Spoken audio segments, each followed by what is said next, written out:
If you're like me and have ADHD and tried all sorts of different self-improvement books, as well as coaching, working with a therapist, and just come to find out that you just revert back to your old self, finding out that self-improvement just doesn't work for your ADHD brain. Now, there's a reason to this because there's something that goes on in our ADHD brain that we need to understand of why self-improvement actually does not work for us. But I'm also going to explain at the very end of how self-improvement can work for ADHD with this very simple thing. So first off, there's 4 areas in our brain that are impaired with us people with ADHD. The first being the frontal cortex. Now, this region of the brain controls high levels of functions such as attention, as well as executive functioning and organization. So having things like time management and planning and follow through, task initiation, all these things are challenges because it's something that we're deficient in our frontal cortex. So no wonder it's so difficult for us to actually initiate any kind of self-improvement and follow through to improve our life. The second is the limbic system. Now, this is located deeper in our brain and is responsible for regulating our emotions as well as our attention. Now, if you can understand, when you are trying to do any kind of self-improvement, whether that is to exercise, be more healthy, or to just have more financial freedom, whatever it is, if you understand about self-improvement, it is always going to be challenging. And there's always going to be a lot of downfall and frustration and a lot of emotions happening there. So if our limbic system, there's challenges with regulating with our emotions, we are going to self-sabotage ourselves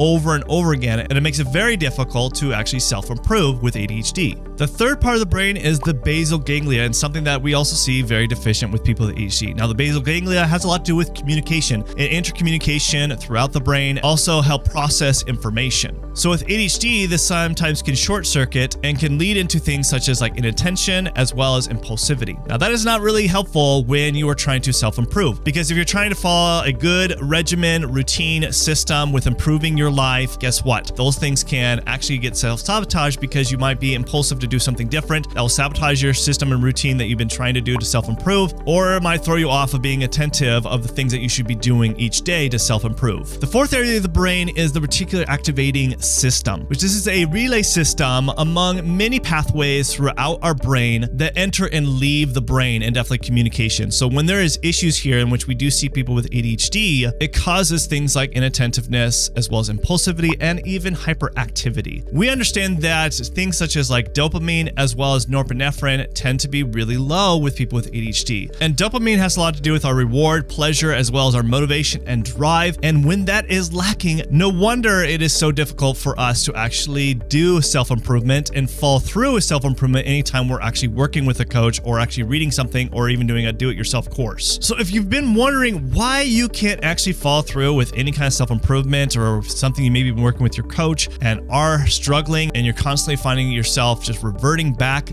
these are the reasons why. But what you have to understand of why really self-improvement doesn't work with your ADHD is because you have to first change your body chemistry. If you don't change your body chemistry and your brain chemistry for your ADHD, then it makes it so difficult to follow through with any kind of self-improvement or even implement any kind of brain hacks that you maybe read about or want to implement and you just find it isn't working for you. It's because you haven't changed your body and brain chemistry yet. Now, if you're looking for guidance of how to actually improve your body chemistry and how to actually help with your ADHD, then download my free guide in the description below. So if you're going to change your body chemistry, if you really want to make actually self-improvement work for you, is you need to identify first what is the root cause. Where is the imbalances for you specifically? I work with several ADHD patients and it isn't always the same. So things that you should be looking for is definitely looking at hormones. In fact, I always see that it isn't just always the ADHD issue that is actually self-sabotaging you of actually initiating self-improvement. It could also be because maybe as an adult, you're fatigued, can impact your capacity to even follow through with any kind of self-improvement that you're looking to do. So it's important to look at hormones, it's important to look at cortisol levels, it's important to look at stress hormones throughout the body, as well as even looking at micronutrient deficiencies that could also be impacting a lot of these areas of the brain that I told you that are deficient with people with ADHD. Other important things to look at is also amino acids that build specific neurotransmitters. If those are deficient, that is also going to impact your dopamine and norepinephrine and several other neurotransmitters that also can impact why you can't follow through with self-improvement. But also something that is definitely overlooked is looking at your digestive system and looking at a digestive panel to understand what is going on digestively, because 90 to 95% of a lot of our neurotransmitters are actually made in the gut. And if that is not working properly, guess what? There's going to be deficiency in your brain. So looking at these things can definitely give you a clear picture of what you need to do, because once you get that clear picture, then you know what to implement. You know how to bring your body chemistry back into balance so that the body can heal itself. The body can start healing the brain. And then guess what? Then you are ready to actually implement self-improvement, and then you can find self-improvement